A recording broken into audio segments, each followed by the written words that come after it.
Okay, I think we'll just get on into it. And if people come in late, that's okay also. Hello, everybody. My name is Jenny. I'm with the International Nanny Association, and we're so proud to have our 2026 Nanny of the Year, Rachael, with us today.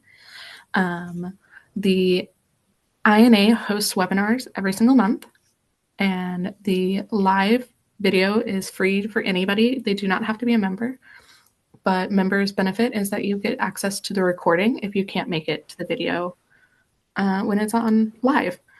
The other benefit for members is that you do get a certificate of attendance. And I'm just through really quick the information that you'll need to fill out the form to get your certificate of attendance. After the webinar airs, we'll email you a Google form. And on that Google form, you will need to know the session title, the session date, and what day that you watched it. You'll also need to list who the webinar expert is, which is our lovely Rachael, and who from INA hosted, which is myself, Jenny, and just 3 things that you learn from the webinar. You'll fill out this Google form from your email, and then every Friday we send out certificates of attendance from the webinars. I'm just going to get right into introducing Rachael now. Rachael is the 2026 International Nanny Association Nanny of the Year. She's a certified professional governess. Rachael brings 14 years of dedicated experience to the domestic childcare profession. A graduate of the English Nanny and Governess School and a nationally recognized leader, Rachael is a fierce advocate for professional standards, wage transparency, and ethical industry stewardship. At the intersection of private service excellence and systematic industry reform, Rachael serves as the president and co-founder of the Nanny Relief Fund, a 501(c) nonprofit that provides a vital financial safety net for domestic workers. She utilizes her 2026 Nanny of the Year platform as a catalyst for elevating the profession through community-led advocacy and professional empowerment. And I'm just going to hand it right over to you, Rachael. I'm going to mute myself so that you can have full control. Thank you so much. I'm realizing in live time that there's a possibility that I'm having a tech issue because I'm not hearing and seeing everyone as I should. Can you hear me well right now? I can hear you. The members are muted. And a couple of the videos are on and I can see them. Up at the top of my bar. If at any point it kind of gets glitchy or I freeze, I'd love for someone to just let me know. That would be amazing so I can make sure everyone gets the information that they came here to receive. So thank you so much for having me. Thanks to the International Nanny Association for inviting me to be here, and for Jenny for getting up early on a weekday and hosting this for all of us.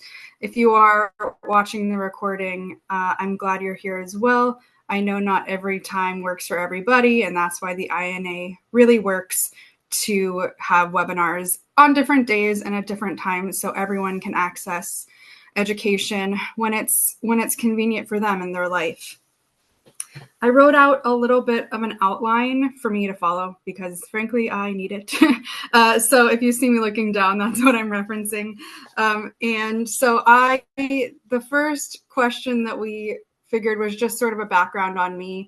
How did I get into nannying, and what my title, which is Certified Professional Governess, what that means and how I got it. I get a lot of questions about the governess aspect of it all.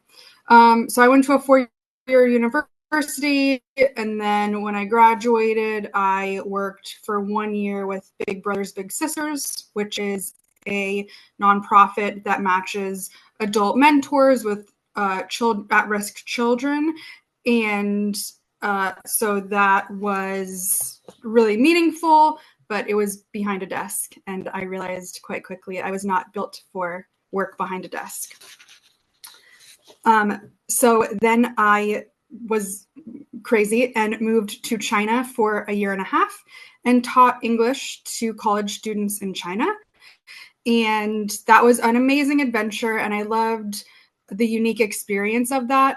But teaching at a university level meant sort of creating a speech and then or a lesson plan, I guess, and then doing it over and over for multiple classes. And again, I was bored. So I was like, wow, I must get bored easily in jobs. What job is there that I would not get bored at? And earlier, when I was in college, I had researched the English Nanny and Governess School, which no longer exists, but did at that time. And I thought, I love children. I do love some of the teaching aspect. I do love some of the working with adults and children aspect of my previous job. So let's go into this. And I thought that would be a good fit. So after I came home from teaching in China, I went to the English Nanny and Governess School and started working pretty soon after graduating that. So my title, Certified Professional Governess, actually comes from that school. It was a program that they put you through. You had to have a 4-year degree, and you had to do some research projects to prove that you can essentially read academic texts and then teach them to other people, because a lot of a governess job is schooling at home or homeschooling or using someone else's curriculum and helping the kids. Anyway, so the path to become a governess is possibly harder than it was many years ago, because there is no training program, and a lot of people enter this position through formal teaching fields if they just don't want to do school teaching anymore. So I've been nannying regularly since 2012. That makes me have about 14 years experience at this point. So yeah, that's just a little bit of the background. I'm happy to answer any more questions. I've worked in 7 states with multiple families, some as short as just a few months, and the position I'm in right now, I've been in for over 7.5 years. So this is definitely the longest position that I've been in. And I know I'm very grateful for having a family that has wanted to keep me around this long and that we're such a good fit. The second question I had was, again, I've had a long-standing career with the same family. How has that stability allowed me to grow in other areas, right? So not just direct childcare, but all the other sort of things I do in the industry. And I'm going to say that having a stable job is the only way that I have been able to do other stuff in the industry. It is very, it is the only way Nanny Relief Fund got started. It's the only way I've been able to build such a rapport with the nanny community. It's the only way I have sort of the emotional bandwidth to give back. If I was constantly having to look for a job every year or two, I do not think a lot of what I do would be possible. So much of that effort would be getting to know a new family or mourning the loss of an old family, all of that transition stuff. So the vast majority of the time that I've been with this family has been in service to the nanny community. So again, that stability is really everything. If you're looking to do more, to give back, if you want to do more in this industry, finding a stable job with a good family that's respectful, that pays you appropriately is just vital. I think it just has to be your baseline, because you have to know that your bills are going to get paid on time. You're going to, have, like I said, that emotional bandwidth to do more. And that comes with just a lot of stability in your work life. The next question was, were there any specific aha moments when you realized you wanted to move on from being a nanny to being an industry advocate? And I would say that there's no aha moment. I come from 2 parents who were in the military and sort of multiple generations of people who thought service in general, service to people, volunteerism was really important, whether it was grandparents volunteering at church or my dad volunteering to be like a Boy Scout troop leader or the baseball dad, or my mom volunteering to work with senior citizens in her hometown. It was just sort of a legacy that they have all left, is that service to people was important. So I think I come by that quite organically. It was just, again, how I was raised, what was instilled in me as was important. Sort of no matter how much or how little you have, it's important to give back to people if you have something to give back. Again, I've always known that service is really important. But my path in this career has always had helpful nannies in it, right? Not just nannies who are willing to show you how to tie a Moby wrap to wrap a baby, or, you know, the best way to get a stain out of clothing that the kids made. There's so much more to what nannies have given to me. Nannies have really poured into me. Again, I've moved for just about every nanny job I've had. I've lived and worked in a lot of places, and nannies have just embraced me wherever I've gone. You know, you sort of put out there in a big Facebook group, hey, I'm moving to your town. What's the nanny community like? And there's always someone that tags someone, and you get that message and you're like, hey, I live here. Come and join our play group, or, you know, let's go out to dinner once you get settled. And that has just meant everything. It has meant a soft place to land for a career. Like every time I've had to make a career, a change in families, there's been a soft place to land. And that's just invaluable.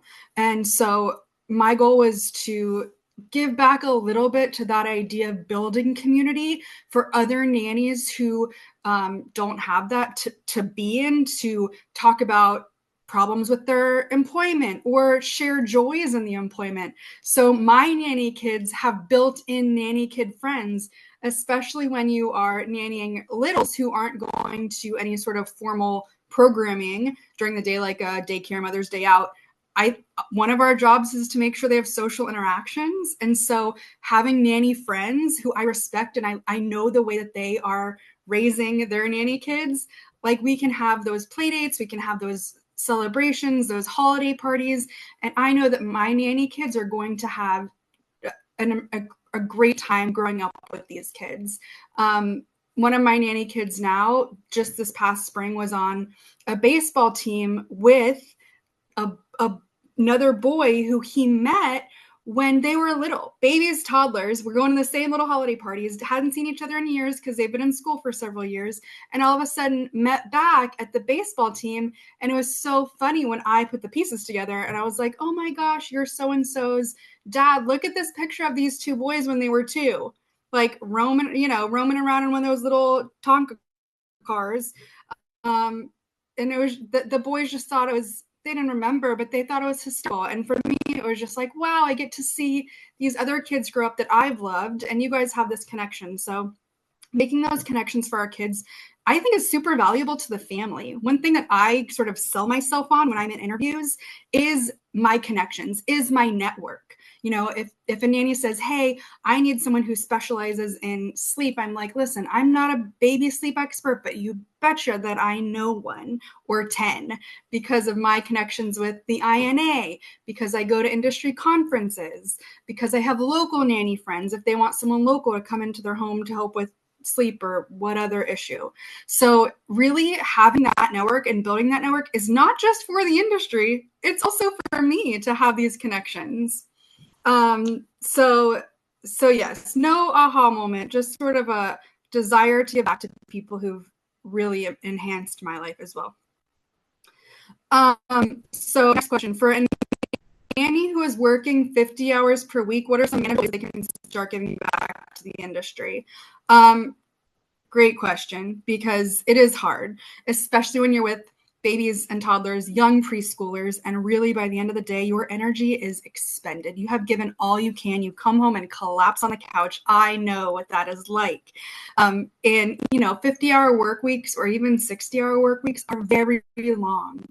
And sometimes there is no time to actually devote time to volunteerism, and that's okay. There's other great ways to help. You can share posts when you're just scrolling. You can donate to organizations that are mission aligned with what you care about, and those things don't go unnoticed. Anyone that sort of runs a little Instagram page for something, you know, when your stuff gets shared consistently by someone or even liked, that is meaningful. Just small things like that. But if you say you are working 50 hours a week, like, you know what, I think I have 2 hours a week to give, maybe 2 hours on a Saturday, maybe it's 30 minutes every evening when you come home and you're like, instead of watching the next episode of whatever, I can do 30 minutes. There's plenty of organizations who would love your help. Or if you don't have one locally, you can start your own nanny support group, your own mini training, your own little TikTok or social media channel to help get information out there to make sure other nannies are, whatever your passion is, whether it's paid appropriately or know how to baby wear or learn about sleep or whatever your thing is. There's plenty of ways to give back that don't take hours and hours. You don't have to devote, it doesn't have to become a part-time job for you in a way that it's become a part-time job for me, for sure. It definitely starts small. When I first joined the INA board, I wasn't with the family that I am now. I was with my previous family. And yeah, I had 4 nanny kids and for sure was working, I think 40 or 50 hours, but in a shortened week. I think I worked 4 days and it was 40 or 50 hours in that time. And frequently after work, I was a live-in nanny, so I needed some space. I would pop over to a coffee shop that was open later and just work on INA stuff for 30 minutes or 40 minutes until it closed and then go back and go to sleep and start over again. And that was pretty frequent. So again, whatever time you have, someone will appreciate it. There are really an infinite number of ways to give back. The next section is about the actual Nanny of the Year process, which maybe is what you're here for. Maybe you're not worried about all this other stuff. So if you're actually here to learn about the Nanny of the Year process, I'll give you just a small background. So I was on the INA board of directors for 4 years, from 2017 through 2021. And that gave me a small peek into the process. But in case you don't know, the Nanny of the Year process and the board of directors very purposefully separate themselves. There is a very hard line, thick wall between those processes. The board of directors sort of gives a lot of power to a committee that's called the awards committee, and they run all of the awards for the INA. And essentially that committee does soup to nuts, A to Z. And then at some point they're like, hey, this is the winner. And I think this year the whole board of directors found out the finalists and the winner and everything at the same time the public did. They just gave full trust and authority to the awards committee. And so luckily that awards committee is doing wonderful things, streamlining this process. But I thought that was important to say because there really is really clear rules on this process, really clear format. I thought it was done really well, especially compared to just 5 years ago when I was on the board, when it wasn't quite this clear. Still clear, but not quite as clear as it is now. All the things you need to do. So we got a question before this, like people were able to send in questions. So that's a few things that I'm reading. One of those questions was, what was your nomination a surprise? And I'm gonna be honest here, people, my life does not work like that. I am not what you would call the lucky person. Everything in my life I asked for, I worked for, like nominations do not have to be a surprise. And I just knew that that's not how my life went. So I definitely asked people to nominate me. This was the first time I had felt like I was in a position that I wanted to do the work of the application process. You really have to know I have time to put into this year. You have to kind of want it enough to do the hours and hours and hours preparation work. And I just hadn't felt that real big tug pull before. And so I knew that I wanted to do it this year. And so I asked a couple of different people actually to nominate me. One, because I kind of wanted to have a backup in case somebody didn't do it or lost track of time or whatever. So I ended up getting nominated by 2 people. I actually didn't ask my bosses to nominate me. The nanny who worked for my family before me was a Nanny of the Year finalist previously in 2018 or 2019.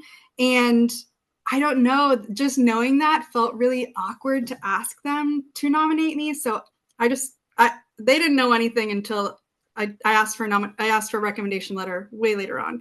So I asked for other people in the industry who I knew because of my work in my local nanny support group, right? So I helped start our Houston, Texas nanny support group. It's called HTX Nannies. And through that, I had worked with several local nanny agencies, nanny agency owners who were already members of INA and sort of knew that this existed. So I utilized those resources to be like, hey, here's the link. Here's my resume. Luckily, it's a really short form to nominate someone. It doesn't take a lot of their time. So I'm thankful they were able to do that.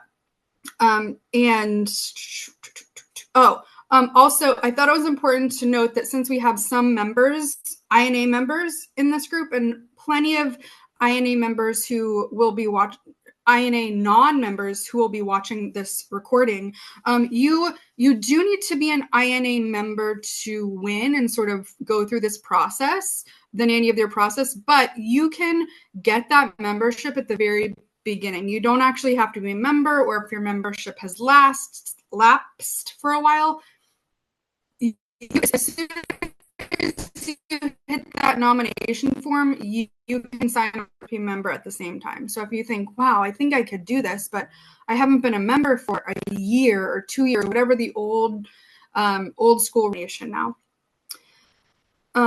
Next question was, the Nanny of the Year award often focuses on direct childcare experience, but my platform emphasizes service to the industry. Why is that distinction so important?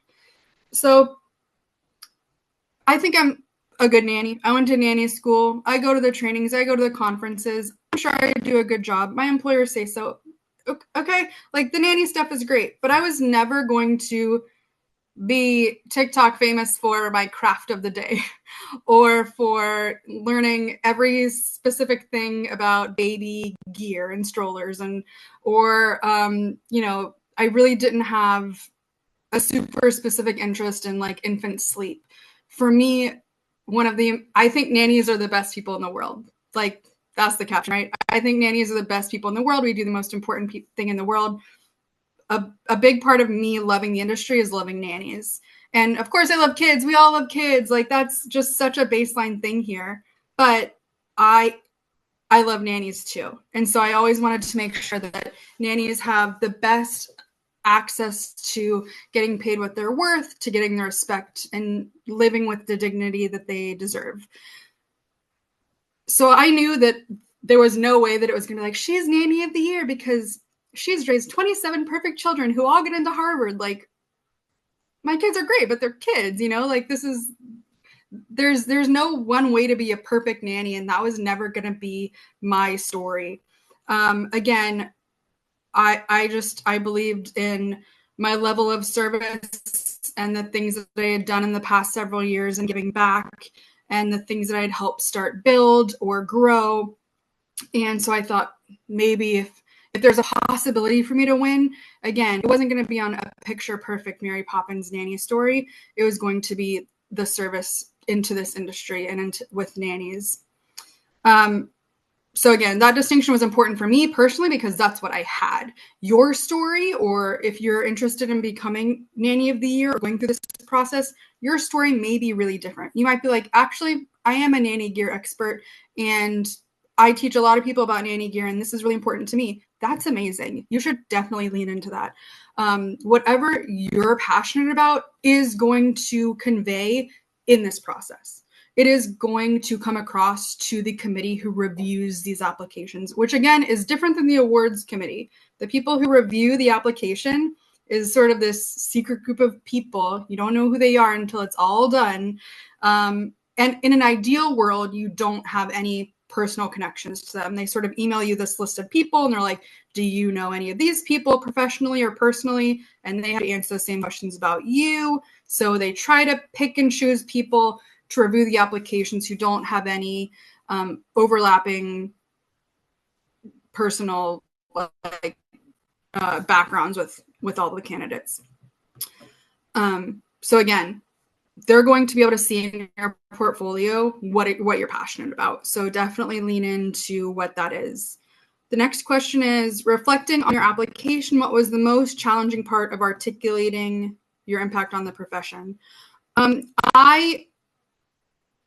I'm learning to be better at this, but I'm really not good at looking back and being like, wow, I did it.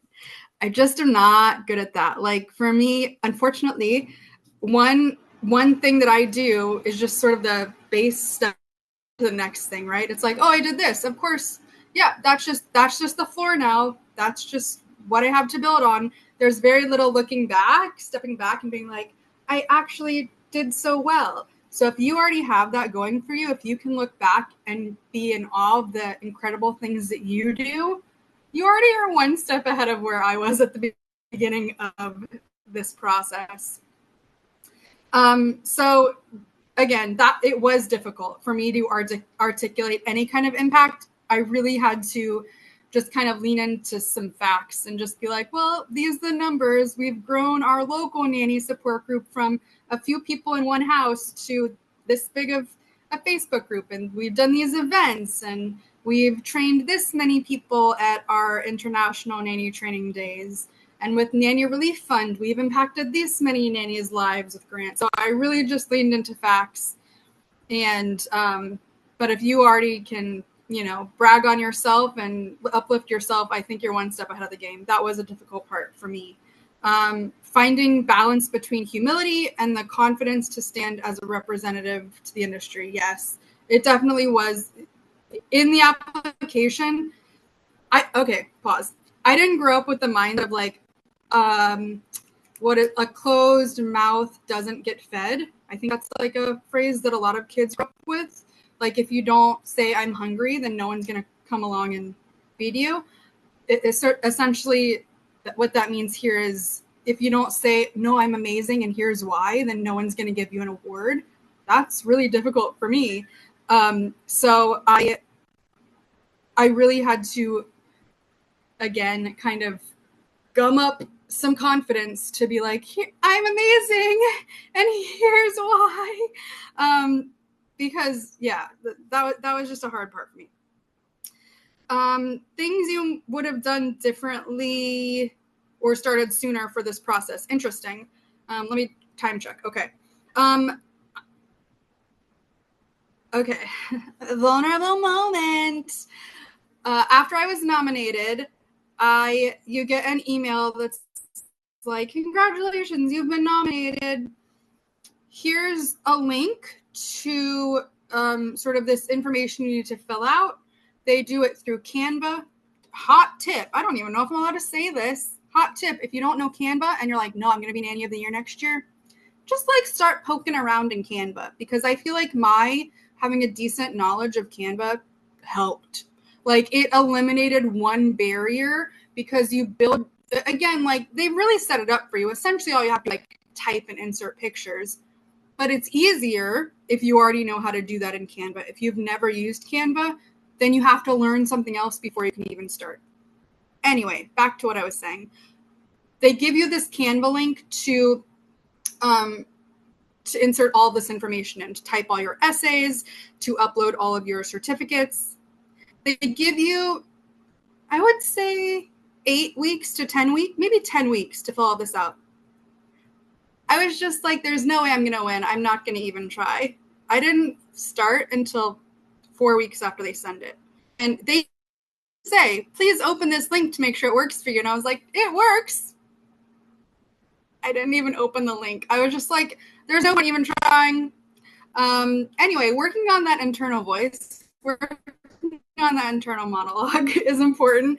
But so I only gave myself like 6 of the 10 weeks to figure that out. So definitely start sooner.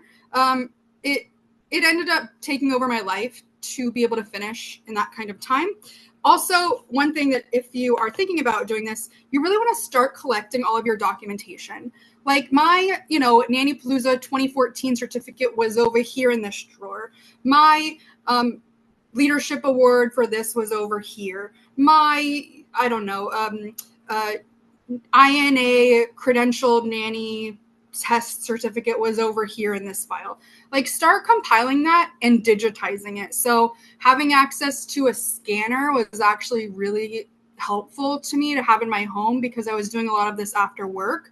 Maybe your public library has one, or I know you can scan things at like a FedEx Kinko's situation, but having all of that information already digitized, already scanned and cropped would make your life so much easier. So, and again, that's just great to have for your next interview. So even if you're not doing it for Nanny of the Year, having that already digitized, and then again, like not to bring the whole situation down, but if all your stuff is only in paper form, like what if there's a fire And as I was digitizing all of my stuff, that went through my head, like, what if there was a fire 2 years ago in my house and I had lost all of this?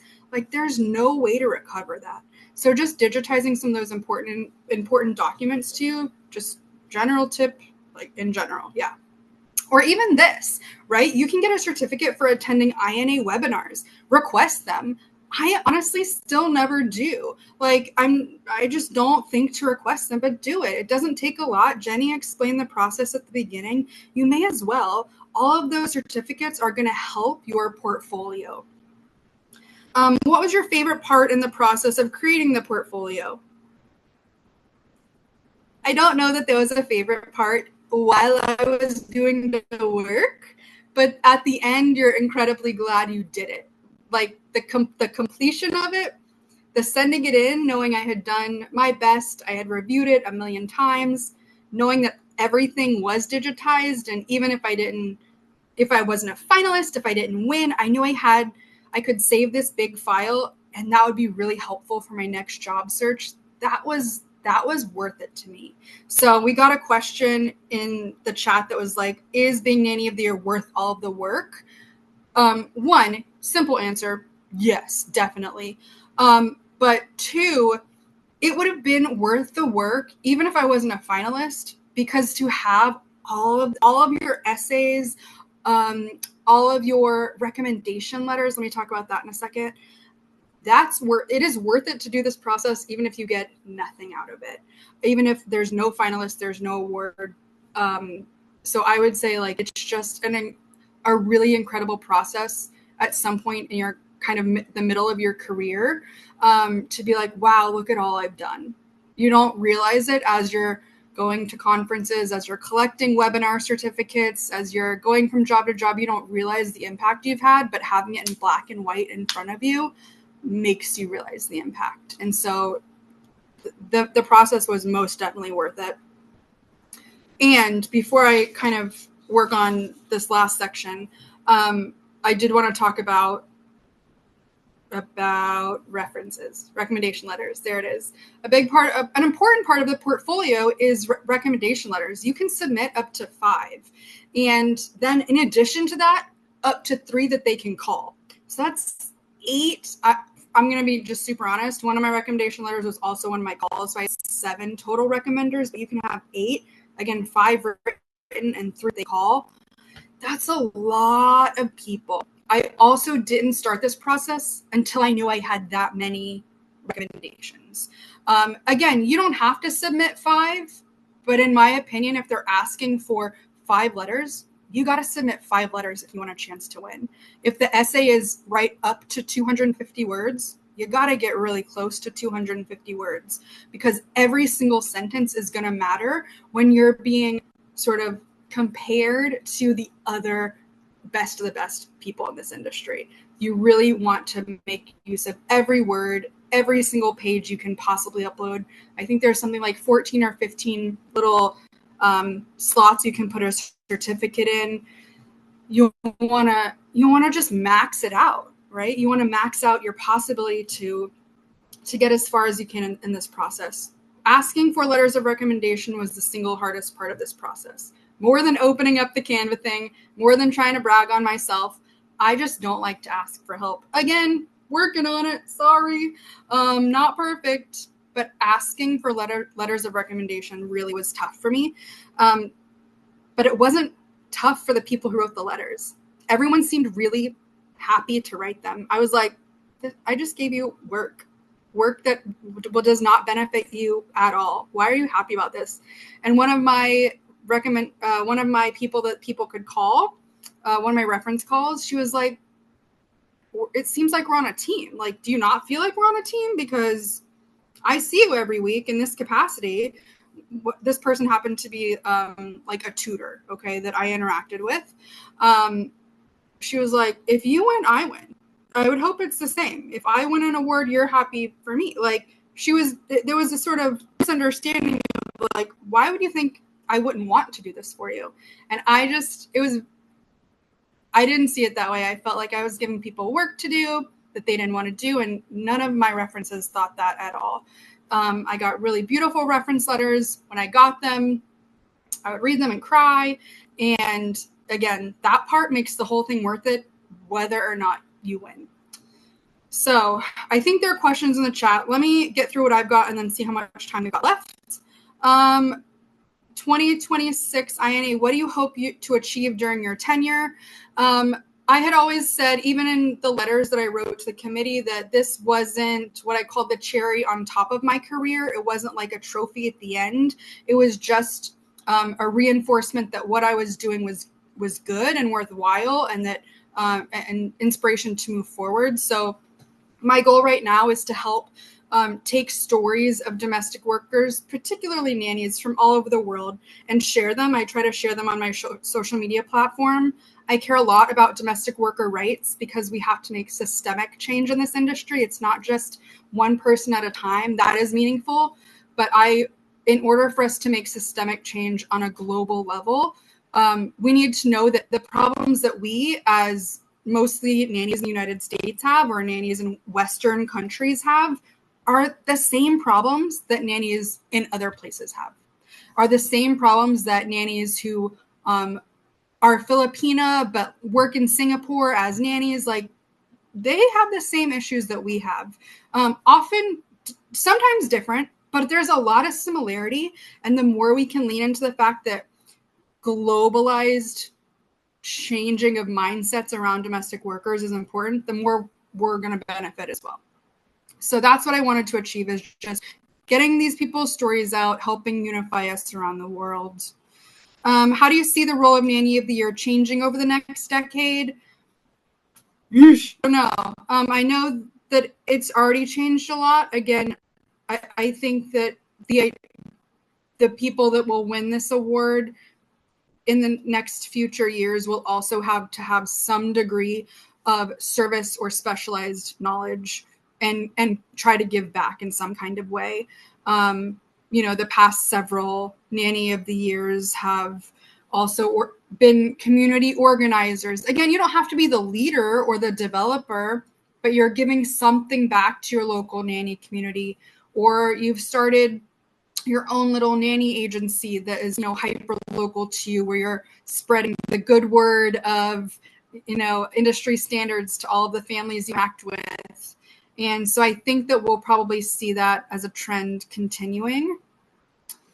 We're getting to the end now. As our 2026 Nanny of the Year, what is one thing you want every nanny, from beginning nannies or student nannies to veterans, to take away from your year in this role? Again, I think it goes back to the fact that, kind of like my nominator said, my reference said, like, if you win, I win. In this career, it is we say it's a really tiny industry. It's not. It's just niche. There's actually a lot of people doing this work all around the world. And if domestic workers in the UAE get more rights, then we will slowly have that pressure in our country, wherever you are, to get more rights. If we can see that domestic workers in Tanzania are having a win with their government, then we celebrate that win, because one day we hope it to be us. One day we hope some government official in our own country, again, wherever you are, will look around and see, oh man, every other country has domestic workers on an equal playing field with all other labor rights. Maybe we should do something about that. Here's to hoping, right? So that is sort of my goal, is that we are super connected. We have a lot of the same issues, regardless of how much you're paid or where you live. Dealing with employers in someone's home, helping to raise the next generation of people, there's a lot of similarities wherever we are. So I really want us to feel more connected than we are. I'm happy to go into the chat now and grab some of these questions. I think I saw one from Bianca that was talking about how you get the certificate for attending. And Jenny, who her name is International Nanny Association at now, she had shared that at the beginning, but maybe at the end we can have her share that information again. And it is just a certificate for, like, this webinar. So go ahead. I just wanted to point out too, you were mentioning about just kind of like the standardization and like elevating everywhere. The even in the United States, state by state, the Domestic Workers Bill of Rights, I think I was just updated that there's 11 states that now have specific domestic worker bill of rights now, which it started with one state, and it's just growing and amazing. I didn't realize we were up to 11 states now. Yes, I believe the state of Washington is maybe the latest state. And what's interesting, because I read a ton of this news in order to synthesize videos for people to watch, I just thought, wow, that's so amazing. Of course, as a nanny, but then I started reading news about the backlash of it and how there's like a lot of business people were like, this is terrible. What do you mean nannies have rights? What do you mean they're going to police what happens inside our homes? As if labor just shouldn't have rights for every single person who labors, right? But not every single person is for this happening. And that's obvious because domestic workers don't have rights at the national level. So there's still a lot of hearts and minds to change. Many people who have decision-making power think with their pocketbooks, with their wallets, with their stock portfolios. And somehow they think that making sure a nanny is paid appropriately, they think that's going to be a massive impact on their net wealth, which is not really true, but people really do love power. Again, something I don't personally understand, but people, we have to impress upon people that the people who are helping raise their children deserve to have a secure future. And we all do. So I don't know if I see other questions. I think there's plenty of sort of these logistical questions that you can email Jenny about or the INA about, and they'll help you become a member if that's what you're looking for. They'll help you get the certificate if that's what you're looking for. But yeah, I'm happy if there's any more questions about this process, then I'd love to know. Feel free to type in the chat while you've got me here. And I would just say that, one, I'm pretty available. So if after this you think, man, I wish I would have asked that question. I feel like at this point I'm rather overexposed within the industry, but I'm on Facebook, I'm on Instagram. I have an email address with Nanny Relief Fund, Rachael at nannyrelieffund.org, where you can find me.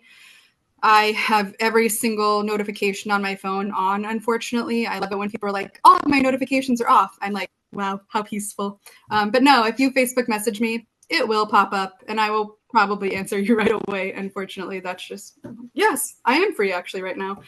So please feel free to ask me any questions about this privately if you have them. I really feel like I'm an open book about this process.